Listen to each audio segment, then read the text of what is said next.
I'm Sophie. And I'm Jess. You're listening to AI for Hotties, a podcast where Jessica and I attempt to become AI literate without boring ourselves to tears. We both have backgrounds in TV, film, and animation, so a few years ago, while watching our industry collapse in real time, we decided to take the leap to a tech job, and that's where we met. Now we're just trying to keep up. Our mission is to stay on top of what's going on in AI, keep a clear head about it, and bring other hotties along for the ride. And if you don't think we're hot, it's okay, because we literally do not care. Let's dive in. I have a 5-year-old daughter. She's already trying to get me to allow her to have a YouTube channel. And I'm like, not yet. What is it going to be about? Well, there's two things she is really interested in. Makeup. She loves makeup, but she's 5, so I feel like that's a little too early. And she loves ASMR. Yeah. Absolutely loves That's wild. ASMR. It's so crazy. She watches it to wind down at night, but her main thing that she loves is long nail ASMRs. I got my nails done and she was like, oh my God, Mommy, can you do chit-chatty on everything? Like, do you hear that? She loves it. So I think she's going to do it. I'm also obsessed with nail ASMR. Speaking of nails, by the way. Yes, talk to me. So Tech Week is coming up in Los Angeles, and I was just looking at all the events, and one of them was nails. And I was like, what? There's a group talking about nails and AI, and it's because there are now machines that you can like stick I don't know if you've seen videos of people, you can stick, right now it's just one finger, you stick your little finger in a machine and it paints your nail, and you can choose any design, any color, like a complicated design, and you can just stick your finger in it and it comes out and your nail's done. And so like now they're trying to make like AI powered nail salons. I don't know anything more about it, but I'm like, I want to go to this nail conference. I want to go too. Is it going to be cheaper than a regular nail salon? I mean, who knows? I want to say yes, but then I feel like, it costs a lot of money to keep robotics up and running. Did you see that Jimmy Kimmel's show got I literally, paused? while you were in the bathroom, I just saw the news and I'm in shock. I've been prepping for this podcast for the last 3 hours and didn't see. Stephen Colbert, now Jimmy Kimmel, and did you see what he said? It wasn't even that I didn't bad. see what he said. It was like, okay, well, let's explain. Said, I just literally, while Sophie took a bathroom break, saw the news that Jimmy Kimmel's show was pulled off the air indefinitely due to his comments on Charlie Kirk. What did he say? Okay, it was basically like, it wasn't even really about Charlie Kirk. It was about people using the death of Charlie Kirk as a way to push their political agenda. I mean, Stephen Colbert was canceled, which is still a thing, but this is shocking. This is wild. Yes. He's at the 4th stage of grief, construction. Okay. That's pretty funny. But he's a comedian. You're right. It wasn't about Charlie Kirk himself. It was about how the right is handling Charlie Kirk's death. Yeah. I'm shocked. So this leads me to was one thing I wanted to talk to you about today, which was I watched the Emmys last Sunday, and within 20 seconds of turning it on, the energy of the Emmys was so sad. The feeling of hopelessness in the room was palpable. And I came in excited because I'm a huge Severance fan, massive Severance fan. So I was like, tonight's going to be Severance night. Turns out it was the Pit night. And I love the Pit. Can I just say, I'm sorry that Severance lost, but the Pit is so good. It's so good. I need you to watch it if you haven't watched it. I know you wanted Severance. I know. You were the #1 Severance fangirl of all time, so I know. It was a big loss. It was a big loss for you. Anyways, but before I even realized it was going to be a lot, I mean, they still won a few things, but the hosting was terrible, the vibe was terrible. Nobody seemed happy to be there. It almost felt like a bomb threat had just been called in, but they were told if you say anything or if you give the camera any indication that there's a bomb in the building, it will go off. That was the feeling. And I couldn't help but feel like they all were like, this is the last golden years of not golden, these are the last years of television. We should just, try to get through the night because everybody owns us. I mean, Tim Cook is there, and like they know that television is now controlled by the Trump administration. I did not watch the Emmys, and we should say this was before the Charlie Kirk shooting, right? Or was it after the Charlie Kirk shooting? No, it was after. So it was after. Yeah. So there were weirdness. They were preparing for the retaliation from. Yeah. Okay. Yeah. Okay. So we're talking about the film and TV industry and what we think AI is going to do to it or not do to it. And so I'm feeling, and I could be wrong, but I think there's two walls closing in on the film and TV industry right now. And just, I have a lot of friends who work for big film and TV development. A lot of them are in development. Some of them are in production. But everybody is saying no one's greenlighting stuff right now. Like, no one's greenlighting stuff. And you hear that Hollywood BS all the time. It's like, no one's buying. Sorry, no one's buying. Like, will you back up and just explain what that means for just a second for the listeners? Yes. Greenlighting something means that they have got the budget together and they're going to pay for it. So it's basically like, we're buying this, here's the money, now go ahead and make the show. There's most of my friends who have worked in the industry over the last 10 years. Of course, they've had periods where things were dry. And they would have to go, they'd be writing on a TV series and then the show would wrap and they'd have to go and maybe like work at Trader Joe's for a little while the show was down. And then they'd get another gig and they would dive back in and they'd be back writing on a show. So there's the entertainment industry and creatives have always been used to having down periods. Yeah. But this is longer than I think most of them have ever had before. My friends and I were getting pizza and my friend went up to like the counter and he struck up a conversation with the guy working the cash register. And then he came back and he's like, hey, that guy's a writer on Rick and Morty. And I was like, that's it. That's a huge show. That's a huge show. And so I think, there's so many people who are either leaving LA because it's so expensive to live there and they were used to getting like a good salary working in the industry and now the jobs are just disappearing.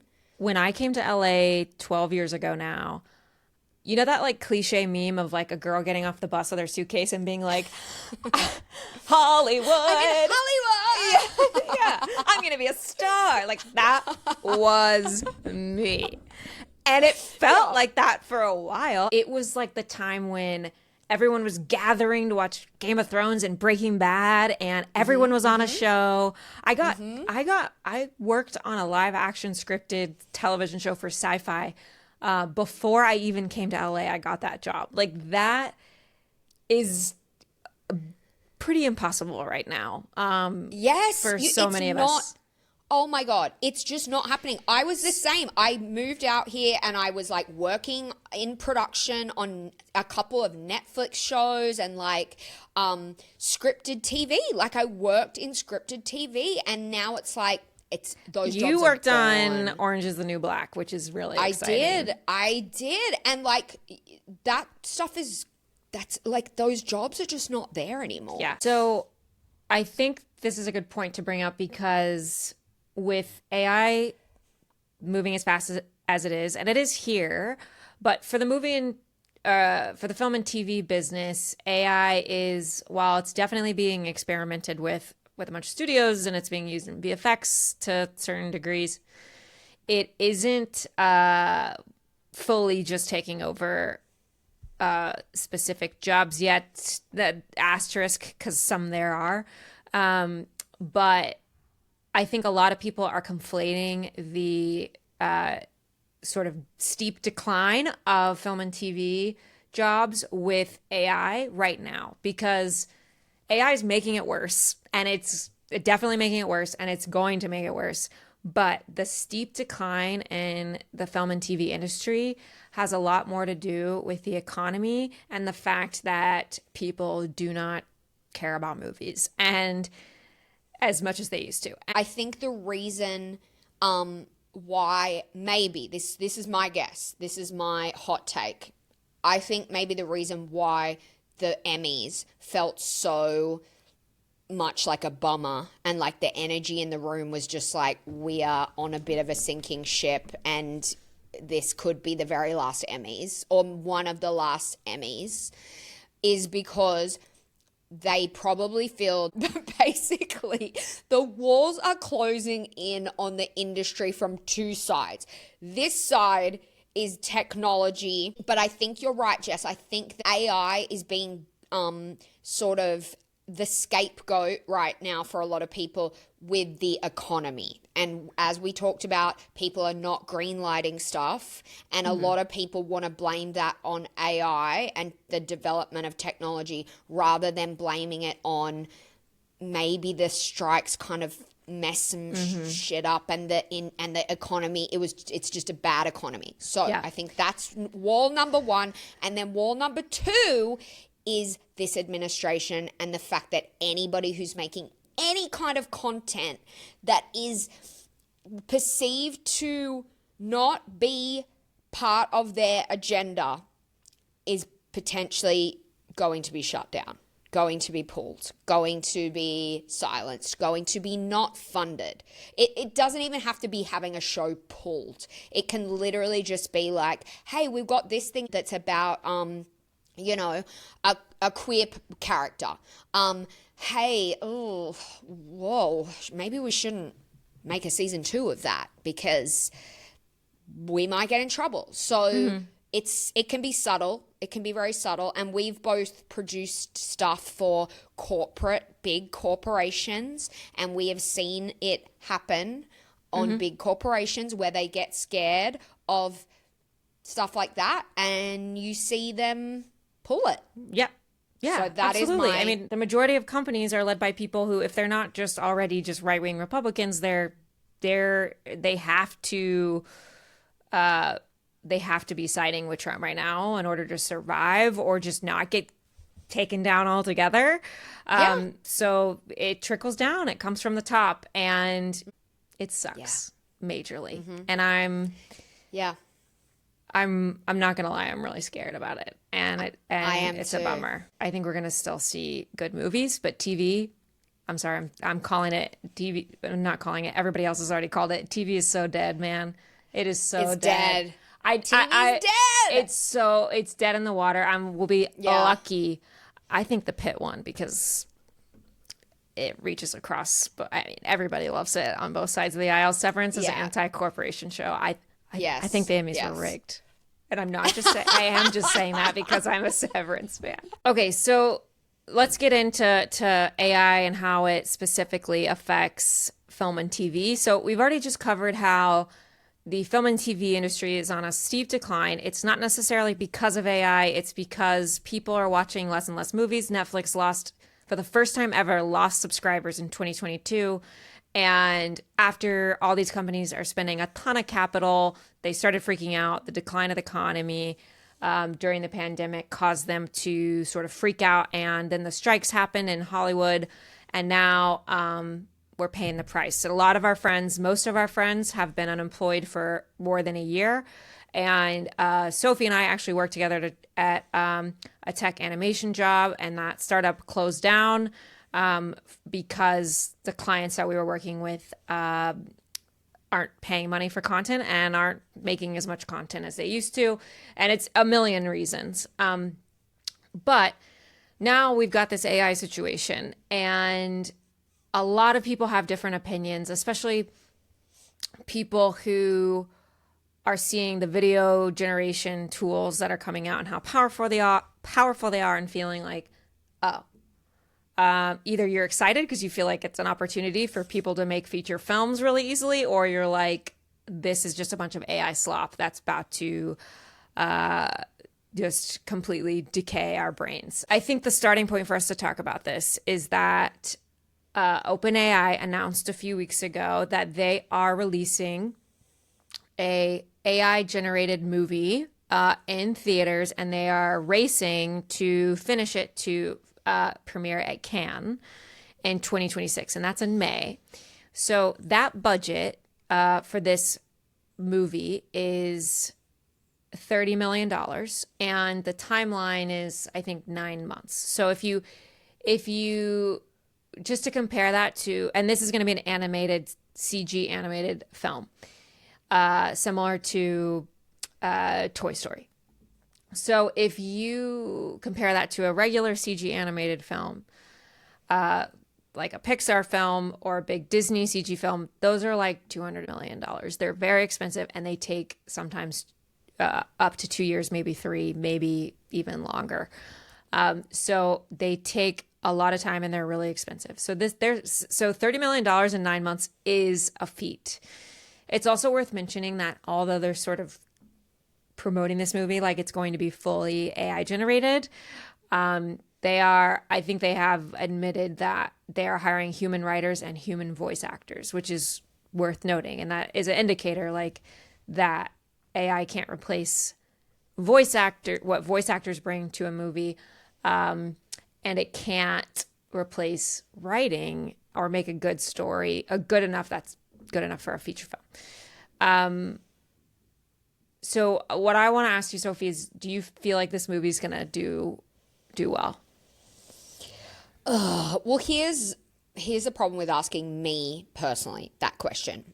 I have never and will never like animated films. Call me a cold-hearted biatch, but I hate them all.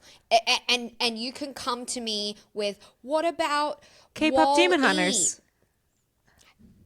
Don't like it. My kid loves it. She won't stop singing the song. I'm obsessed. She loves it. I'm obsessed. Oh my God. Loves it. But people will be like, what about... A lot of the one that people say is Wall-E. Have you seen Wall-E? It's about a robot. Apparently it's so sad and moving. I have never, ever, ever liked animated films. Even when I was a little kid, I've never What liked is it about that you don't... content. I mean, to me, it's not like animated or not animated. It's just a good story. What is it about the animated that you don't like? I think I also... Here's the thing. I also don't like anything fantasy. I never watched Game of Thrones. I never watched Star Wars. I've never watched any of those like fantasy based shows. That's so shocking to me. I love, probably my favorite genre is I love documentaries. Like I've just always preferred real shit. Like I don't want to see anything that I can't. You know what I'm just realizing? What? I think it's a little bit of narcissism, and that I like to imagine everything in the context of relating it to me. So I think if I can't imagine this happening in real life, interesting. I don't care. If I can't imagine, like, well, what if this happened to me? I'm like, nah, who cares? That's fascinating because especially, I mean, you just got through telling me like, oh, what draws somebody emotionally? And to me, I'm like, yeah, Game of Thrones is a bunch of dragons and stuff like that. But at the same time, it's like you could take the storyline itself between the humans and plop that onto like a realistic live action show. And it's still the same story. But there's something about the dragons it takes you out of it. You're like, I can't relate to this because there's dragons. It takes me out of it. I also have always been a little bit, this is just a weird, like, creepy fact about me, but I've also, even when I was a kid, was the type of kid that was really obsessed with, like, rewatching, like, live disasters and stuff that happened. Like I remember like my niece is like that. Like the phone calls from 9/11 or from the towers of 9/11 or when Princess Diana died. I crave to be triggered emotionally when I watch something. And I feel like that's why I do not like Wes Anderson movies. I hate Wes Anderson. Everybody, I hate him. Oh my God. Oh my God. And everyone I'm sitting here is always talking about how like I love hate it? craft. I Yeah. can't register with it. I'm just like I just don't care. I don't care. I don't care how I don't symmetrical care. your shot is. I don't care. Go make a music video. Like, go do music videos. Seriously. Like, you've got an amazing eye for design and color and costuming and all that. But you cannot affect me emotionally. I've never watched a single one of his films and felt anything except completely dead inside. So I haven't seen every Wes Anderson movie, so I can't just shit on Wes Anderson forever. I actually haven't seen any. I haven't seen any of his movies.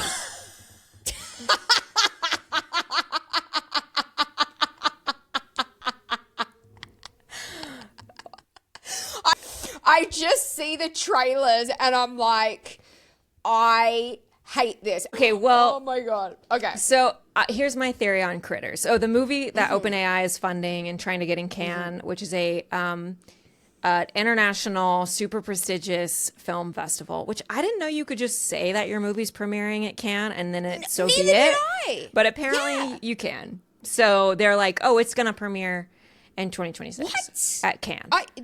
You must be able to like buy your way into Cannes. Yeah, maybe is that it? Like you I don't buy know. your. I'm so I don't confused. know. Okay. So all right. that's happening. It's based on a short film, AI generated short film that came out 2 years ago, which that was before video generation was even a thing. So the guy who made that used image generation and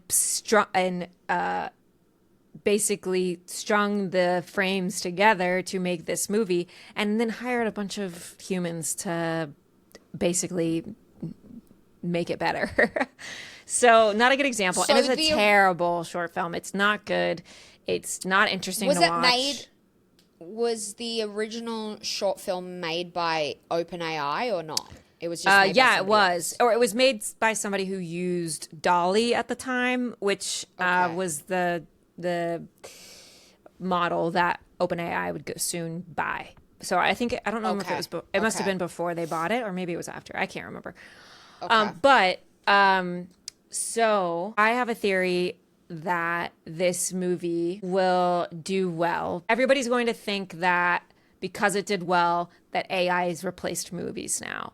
But I actually think that people are going to see it out of novelty. And also, I think what's going to happen is they're going to end up involving a ton of humans in order to make it work. Because if you know anything about video generation right now, you'll know that while it's really cool and it does some really crazy things, it is not controllable 100%, and it is not predictable 100%. And you can't get it to do exactly what you want. And if you know anything about filmmakers, like that's everything. So I feel like what's going to happen is they're going to say it's AI generated, and while there's going to be a lot of AI in it and AI supported stuff, I think they're going to end up doing a lot of VFX work over it, and everybody's going to see maybe a decent film with decent AI generation and have a misrepresented view on what video generation can do. Yeah. So I we'll also see. think I agree with the point that you said, where you said like you think people will go and see it out of novelty, out of curiosity, I think, of like, whoa, this is the first AI generated film, let's go check it out. And it's almost like a new this isn't a really great comparison, but I'm remembering, and I'm dating myself here, but when the Blair Witch Project came out, and it was sort of like the first horror mockumentary, and I think people were like, what is this? What's it? It was the first kind of like big found footage thing that like went to a cinema, and people, yes, horror is a very marketable genre, and I think a lot of people went to see how scared they would be, but I also think like movie people went to see it to be like, what is this found footage thing that they've turned into a whole movie? So I think there will be people who are just genuinely curious, like, well, let's see what this looks like. If you knew a movie didn't involve humans, could it still be interesting to you? I feel like I feel like that's going to be the only thing that makes movies interesting. I don't know. I feel right now,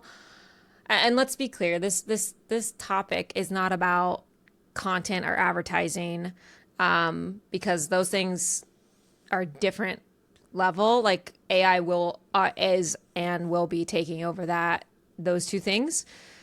But for me, I'm like, if you think about it, and I didn't think of this analogy on my own, but it's like, centuries ago, decades ago, people appreciated traditional art and spent a lot more time with it. And you wouldn't go to an art gallery right now that was all AI generated. You wouldn't be interested in that. But also the follow-up question to that is like, how many times a year do you go to an art gallery? Like once. I never go. If someone tries to make me go to an art gallery or a museum, I'm like, never, ever, ever, never. I don't want to go. I'm not going to sit there and my partner will sit there and read every single plaque. And I'm like, Mike, I'm a skimmer. I just won't even go. So here are my predictions. I think AI will take over animation, and that eventually, probably not too far away, all animated kids content will be AI. Or not all of it, but like content or movies, both of them. Both. I think animated stuff, kids content, kids movies is the first thing that AI is going to take out. And that's partly because kids are not a very discerning audience. I think we are so far away from ever having like AI be able to display the emotions, the emotional range and the emotional face of actors. And like, I just don't think I don't think we'll see it in our lifetime. I 100% agree. And the reason I think that is because AI video generation is trained on a bunch of stuff that exists. And eventually it's not going to be allowed to be trained on just anything at once. There's going to be licensing issues with that. It's making choices based on sort of what the popular choice is or what the most common best answer is. So, and I think the thing that's so appealing about a human acting in a film, and even an animator making choices on what happens to the character, is the element of surprise. And as we've learned trying to generate titles for this podcast, it can't surprise you. It can't, unless it's accidentally hallucinating and doing something wrong and breaking, it can't surprise you. And but if you're a child, it can, because you're not in the you're not an adult. You don't have context. Yes, and children can't fully interpret like people's facial like they can't fully. You know what it kind of reminds me of is like there's been a lot of backlash of older female actresses who have had too much plastic surgery or too much Botox or whatever, and people are like, she's not even a good actress anymore because her face doesn't move. Yeah. Now listen, I am a big supporter of, if you want to get plastic surgery, get plastic surgery. I've had Botox out the wazoo, and I have had my face a couple times completely frozen with Botox, and I loved it. So I don't want to shit on anybody. I really loved it. I was like, whoa, look at my face. No, I know what you mean though. I've also seen people who talk about how like they lost their intimate connection with their partners because they got plastic surgery, or they couldn't make the micro expressions anymore. That is their communication method with their partner. Right. And so that's a great point. So it's like if people are freaking out about that, and Sandra Bullock and Nicole Kidman and blah blah blah, they're not as good actresses anymore because their face doesn't move. Sure, whatever. Have those feelings about them if you want. I still think they're both queens and icons. But if people are freaking out about a facelift and Botox, they're gonna lose their minds over a bot, like an actual bot. That's just because people hate women. But I think that you're right. I think it's just nuance. AI can't capture nuance and can't capture surprise, not on purpose at least. And that won't happen until until AI becomes smarter than humans, and right now it's not. I want to talk a little bit about how video generation works. All right, so now we're going to get into the educational portion of this podcast, but I'm really prone to rambling, and I'm really learning the hard way that topics that interest me, maybe I should consider that they don't interest other people. You're going to help me not ramble. Yes. If nothing else, I will, if I'm bored, I will often try to exit a conversation as quickly as possible. If I'm at a party and someone's boring me to tears, I have to go to the bathroom. There's 3 quick topics that we should talk about in terms of video generation, just to make sure that we're actually learning things from this podcast. But I tend to ramble and I can never stop. So we've agreed that you're going to time me and you're going to give me 30 seconds to talk about this. And this is good practice for me. I need to practice having a thought and just being okay with not over explaining myself. Here's what I'm going to do. When the 30 seconds is up, I'm going to have it here. I've got my phone. I'm going to be timing you. And you're going to yell. When the 30 seconds is up. Boring. Boring. Boo. This is really good for my journey because I'm actually, you're helping me even more because you're giving me a negative vibe back and I'm practicing moving past it. It's exposure therapy. Do you want me to just yell out, "You suck"?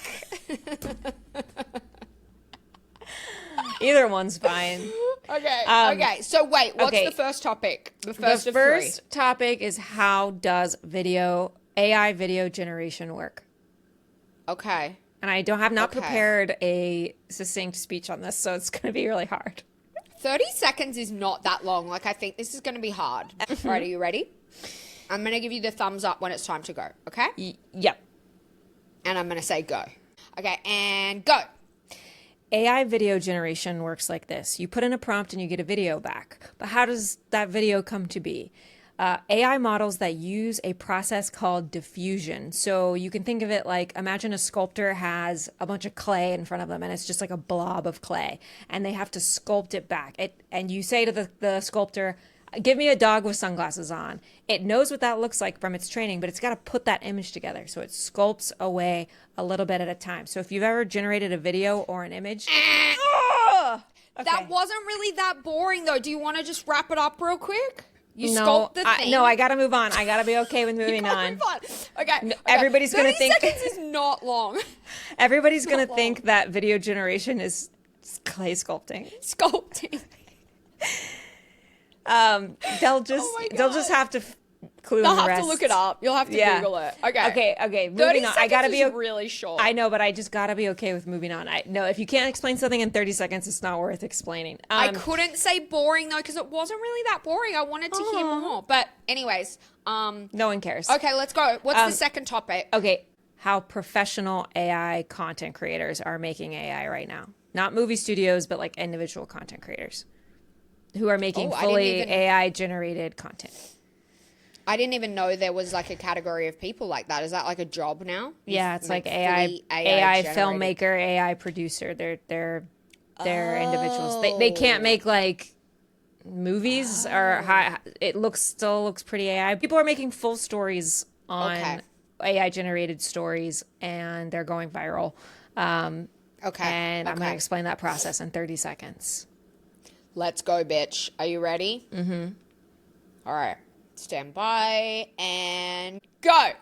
There are a ton of video generation platforms out there right now. They all do certain things really well, but they're not all perfect. There's no one all-in-one place that can do everything you need it to do to make a whole AI content channel. So what you have to do is you have to connect like 20 of them that all do different things using something called Comfy UI. You have to know a lot of training model skills and you have to connect them all together. And I've seen this under the hood myself, and a guy had to put like 13 different models together just to get it to do what he wanted. And that's what these people are doing. Oh, was that it? That was it. That's it. Moving on. Good job.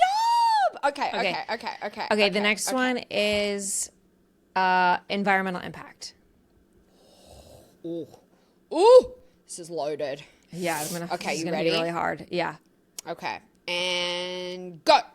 while there's still not a lot of information out there about the true environmental impact of AI. We do know that it's doing damage and that these data centers are taking up a ton of energy, but actually your own digital footprint is not that big when it comes to just talking to ChatGPT. We're already starting to feel that way because these AI companies at large are wasting a bunch of energy, not wasting, but using a bunch of energy, I guess. But individual humans don't make that much of a video, a footprint when using AI, or even doing an image. But when you generate a video, that is like a ton of energy that you're using, even in comparison to generating an image. An image is like making one clay sculpture. A video is making like a million clay sculptures. And okay, I let you go 8 seconds over because I think this is really important. Okay. That was really good though. That was really good. I mean, I'm probably not the expert to be talking about this. It does take up water, but it's not our own environmental footprint when talking to ChatGPT is not itself taking up a ton of energy. It's just that your one message is relatively not the as much of the impact as it feels like. But as ChatGPT is growing super fast and everybody's using it, these data centers that have to keep this going do take up a lot of water. But I feel like it's a dangerous conversation because this happened when we were all like feeling really guilty about not recycling, and the environmental impact was being blamed on each individual when it's like corporations are actually the ones responsible for environmental impact. So, but it's kind of a different story when it comes to video generation. And I've used these tools, like I'm not perfectly innocent, but it takes like a relatively low amount of energy to generate one image. When you're generating a video that's 8 seconds long, it's just a ton. It's so much more energy than an image or a message. But I'm not saying we should go ahead and use AI irresponsibly because it doesn't have that much environmental impact. I just think it's already starting to happen where we're sort of blaming the individual user for the environment, when I'm like, don't put that pressure on yourself unless it's video generation, then maybe think about it. I think the environment thing is important and the fact that it is being blamed on the individual user, and we're all out here drinking from cardboard straws that disintegrate in our mouths, while these big billion-dollar corporations are like pumping oil into the sea or whatever, Yeah. So it's like I can very well see the same thing happening with this. There are ways to run things like ChatGPT and other models that can talk back to you on your local computer and on your local phone. And if you're doing that on your computer, so basically it's like right now when you talk to ChatGPT, it goes to a data center, generates the best answer, and then comes back to you. And if you're not trying to do this like deep research or coding or something really intense, if you just want information, like if you're trying to get ideas for a project or something like that, you could run a model on your computer locally, and you go out to the server, go to these data servers and use a ton of energy. So there are solutions to, and there will be more in the future where it's just easy to download an app that doesn't connect to the internet, and you can use ChatGPT at any time, and you're not feeling like are hurting the environment. Okay, well that's positive. That is positive. Okay, so this is just a random question I have for you. I've been thinking throughout this episode about whether I think there's films that have done well that could have been done, or could in the near future be made just as well with AI. And the film that came to mind for me was Dune with Timothée Chalamet and Zendaya. And part of the reason why I was thinking about that is because there's very few like big talking scenes. It's mostly just like dusty. I hated that film, by the way. I thought it was one of the worst things I've ever seen. But I know a lot of people loved it. Yeah. I hated it. Oh my God, I feel like Sophie. I know. I loved it I so just don't much. care. I don't care. I'm like, why are you showing this? But that's the type of movie that I'm like, oh, I feel like that movie could be generated by AI. Do you know what I mean? No, that's hard for me to hear because I love Dune so much, but yeah. I have to kind of agree. And the reason why is the same reason you said, is not a ton of talking, and everybody's sort of playing like a really straight, it's really serious, so nobody's making a ton of, I mean, I'm not saying there's not nuanced acting going on in it, because there definitely is. There's some big emotional scenes in that. No, there's not. No, there's not. Yes, there are. There's a few. But it's also a movie where, like, if you saw what it looked like behind the scenes, it would be entirely on a green screen. And Yeah. we're not complaining that 99% of it is not real sand, you know?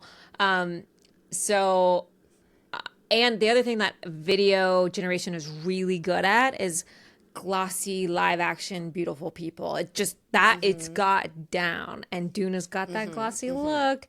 I mean, we're going to get, I really hope none of my film friends listen to this, because they'd be so mad. At me? And me for agreeing with you. Oh! That Dune could be AI generated. I'll fight you. I don't know if I'd care to watch it. I just, what I'm struggling to understand is if humans care if other humans made it. I just don't, like, is a movie good because because it's a spectacle? Or is it just good because it's good? Like, I have a hard time separating those two things. And I'm like, I can't imagine a movie being good, like, if it's completely generated by computer. I don't think it's ever going to be good enough to have human on human scenes where we're seeing an emotional interaction between two people, two humans. We can do it in animation, sure, because they're, you know. But what I am excited about, and this is a little, Jess, I think I briefly told you about my disastrous experience of trying to make my own feature film 10 years ago. 10 years ago. Okay. So one thing I am excited that AI might be able to do is do like background scenes or like crowd scenes where you aren't focused on the people in the background, right? So it's fine. You just kind of need like, you know, you need background. And I'll give you guys a little, most of my friends have heard this story and cringe every time I tell it because it is so cringeworthy. But 10 years ago, I had recently moved from Australia to Los Angeles, and all I wanted to do was be a movie director. I wanted to like be the next like Quentin Tarantino, and like I was so obsessed with like indie films. I would go to indie film festivals and network and blah, blah, blah. And this was around the time when the crowdfunding was becoming popular, like Kickstarter was becoming popular. People were funding movies from Kickstarter. And so I was like, I'm going to do a Kickstarter.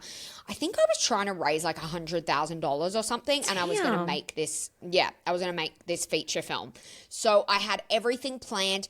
The film had like 30 lead characters, like 100 locations. It wasn't. This is like a people pleaser's worst nightmare. A total disaster. Total disaster. So I did the Kickstarter. I raised $8,000. Okay, not 100,000. 8. Okay, that's. I mean, honestly, I'm like, that's not bad. Most of it was like my family who were like, "Uh-oh, is Sophie okay? Like, what's happening here?" Anyways, so $8,000, and I remember at the time I had these 2 producers who were sort of working with me, and they were like, "Okay, Sophie, like you raised $8,000. Bummer that we didn't get the 100,000, but you have $8,000. Like, why don't you make a short film and use it as a proof of concept to try to get more financing, right?" Yeah. And I was like, "No, I'm doing this. You're either with me or you're against me." Like, I was so obsessed with trying to make this movie because I was like, this movie is going to change my life. It's going to go to Sundance. It's going to be my calling card. And then I'm just going to be the hugest, like, I'm going to be the next big thing, right? So I couldn't accept just making a short. I was like, no. This is not how this is supposed to happen. So I decided I was going to still make the movie.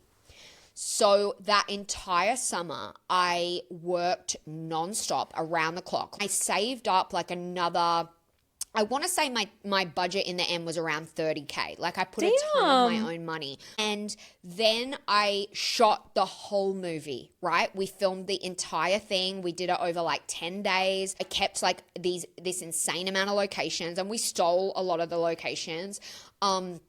Meaning you just shot wherever you wanted to. We just shot like guerrilla style, like, we would go to a park, or we would go to,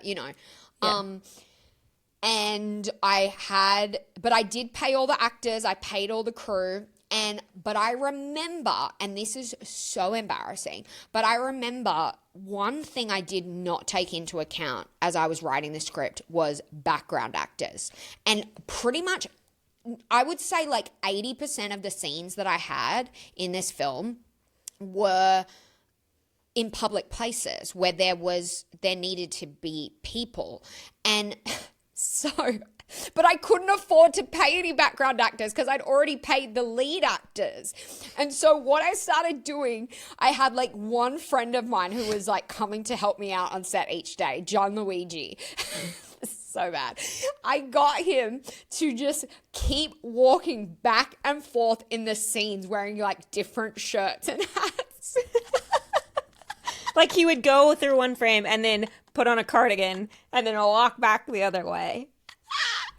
That's incredible. It was so bad. That's your origin story. It was so bad. We joke about it. We joke about it all the time. Anyways, sad ending to this story.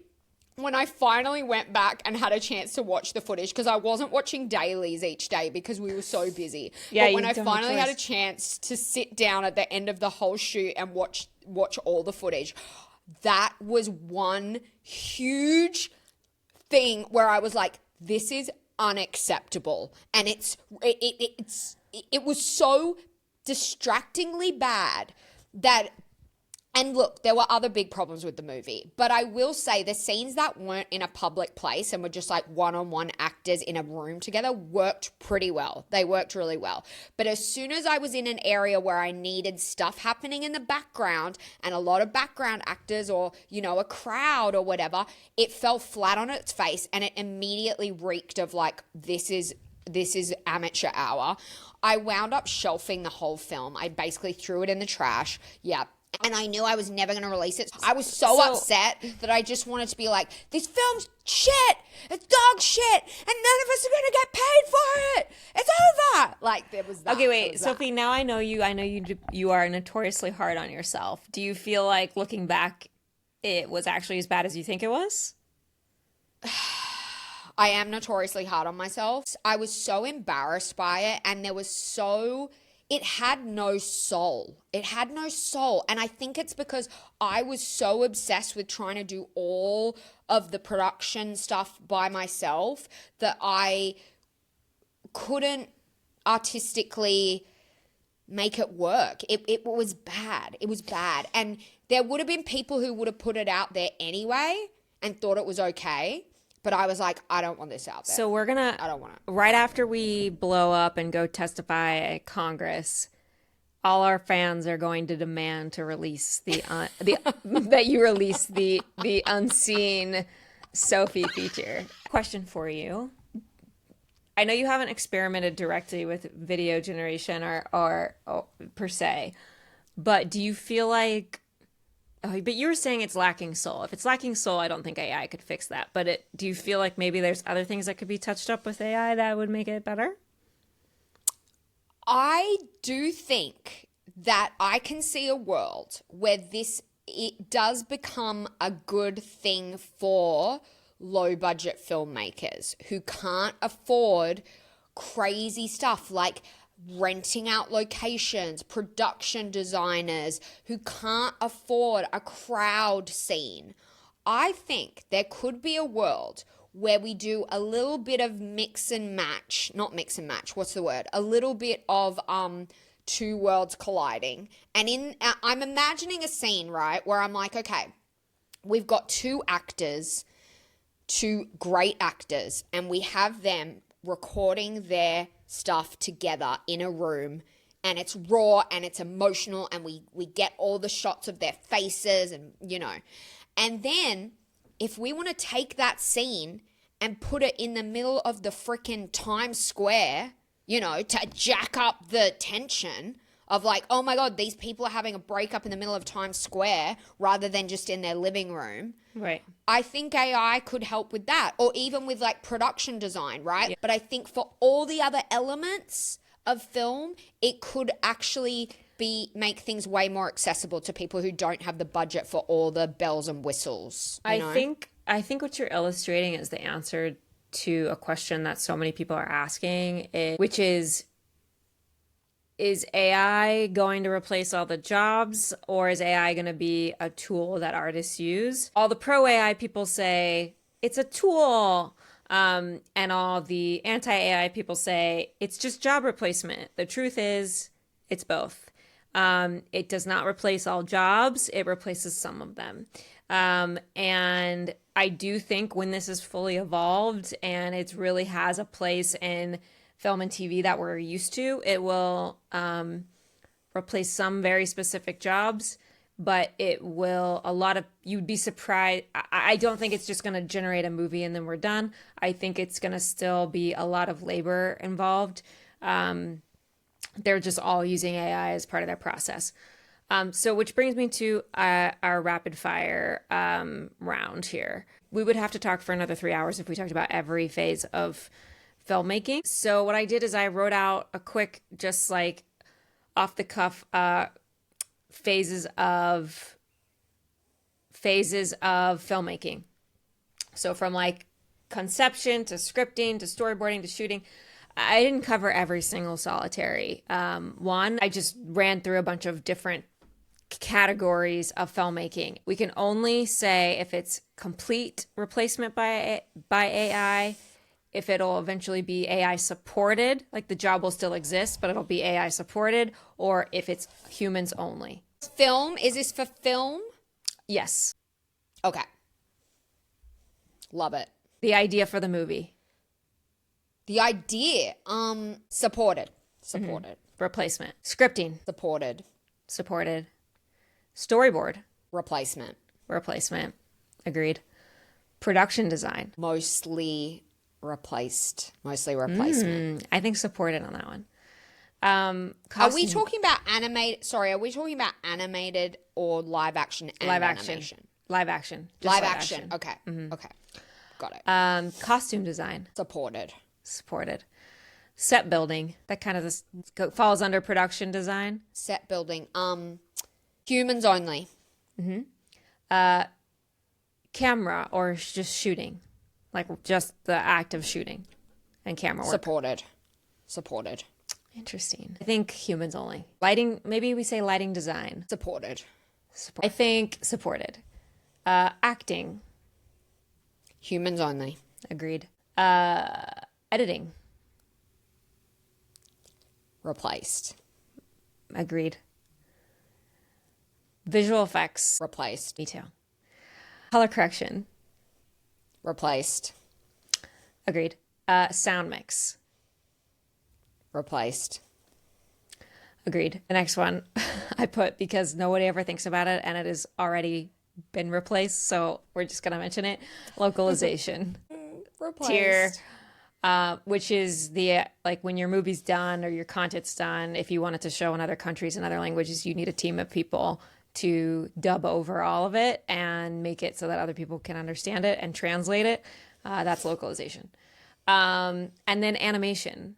Not animation as a category. Animation is like what the animators do. Totally replaced. Yeah. I think supported. Okay, maybe that game wasn't as fun as I thought it was going to be. It's more sad. It was fun. It's just so hard to, I really depends on who the creator or who's deciding. Is this a labor replacement or because you don't want to spend money and you want to, like, I think one of your friends said, just make the rich richer. It's going to be really hard to figure out where those lines are. I was going to mention too, I want to argue for animation real quick because after working in the animation industry, and I worked in stop motion too, where like, an animator who is moving a puppet one frame at a time and is lucky to get 5 seconds of animation out the door. So it's the most like tactile human raw form of animation. And I was taught a lot of lessons about animation, and all of this work goes into it in terms of timing, pacing, push and pull. All these insane choices are going into it, that it has that same sort of appeal that human acting does, that nuance that human acting does. And I do agree with you that kids do not care about that. But most big animated features are not kids' films, they're family films. Nobody's willing to spend a bunch of money on a movie that is genuinely just for kids. Though kids' animated feature films have to be family movies in order to make enough money. And so to do that, you gotta appeal to everybody. And so I do think that there are going to be so many tools that make that a lot faster and cheaper than it is now, because again, it's really slow and expensive. But I do think that animators are still, very few of them. There will still be a place for a select few of animators in the animation feature realm. You're like, I don't care. I'm like, I hate that shit. Good. Bye-bye. No, I'm not. This you actually guys. makes sense because in our last episode, you talked about how you were 100% sure that you were going to be married to one of the Hanson brothers. And now I can see that every time you watch a live action movie or TV, you're like, I am the star. The only way I like this is if I fully believe that I am the star. And then you see a dragon and you're like, I'm out. Not me. That's not me. I can't relate to that dragon. No. Oh, wow. Okay, so my predictions are, I think, and I've heard people say this before, so this isn't a hot take. Kids content, kids movies, kids TV, kids YouTube, whatever, is going to be the first to go. It's already happening. We're seeing that. Animation, adult animation, that stuff's coming next. I think we will start seeing a lot of the sci-fi fantasy genre movies and films being completely taken over by AI. Other than the performances of the lead actors, I still think that there will be celebrities and actors who can bankroll, who can get movies and stuff greenlit, and I think those will not be replaced. But all the other elements of the film, production design, camera, lighting, all that is going to be replaced in those genres. I also think, though, as a backlash to this, there will hopefully, this is what I'm really hoping for, there will be a new wave of independent films. I'm excited for that. Too. My prediction is that 1 in 5 live action movie jobs will be replaced by AI. When? I think in 5 years. I think it's going to be way sooner. I'm going to say 3 out of 5. Okay, well, jobs. Let's remember this day 3 years from now. I'm going to make a bet with you on our 1800th episode. The bigger issue, I think, is that when I say 1 in 5, I think I mean like all 5 people in Hollywood who are still making movies. Like, I think that there's just going to be so few movies made for theatrical release that, or even streaming release, that anybody's going to be really lucky to have a film job. Yeah. It was already a hard industry to get into like 50 years ago, even 10 years ago. But now it's like, yeah. If Goldie's trying to make it in Hollywood, I'm going to be like, girl, just start your YouTube channel. You know what? Do your ASMR. Yeah, she's that's the thing is she's not even going to conceive the idea of going to Hollywood and being a traditional actress. She's going to start a YouTube channel and we're all going to be rich. I accept that it's what's happening and it's what's coming. This is why you and I started going the tech route. Yes, it's true. We were like, production's dying. Like, we got to get out of here. Anyways, I still love all the filmmakers. Please don't get mad at us. All my filmmaker friends, please don't come for me. I mean, don't be mad because you said you hate Wes Anderson. You think Dune could be AI generated, and you hate all animated films. You're so dead. You are cooked. You're so dead. We're over. Well, it was a great run. They're all coming for me. That's so okay. we should put this at the beginning of the episode as trigger warning. All right, you guys, I think that's it. Thanks for listening to AI for Hotties. Follow us on all the things, and if you're only listening to this on Spotify, get over to YouTube and follow us on YouTube so you can see our faces. Also follow us on Instagram, TikTok, although maybe TikTok's going to shut down now because the US is like making their own version. We'll talk about that another time. Instagram, TikTok, YouTube, Spotify. What else are we on? Apple Podcasts, a bunch of stuff, guys. I don't know. Follow us everywhere. If you really like us, leave us a review.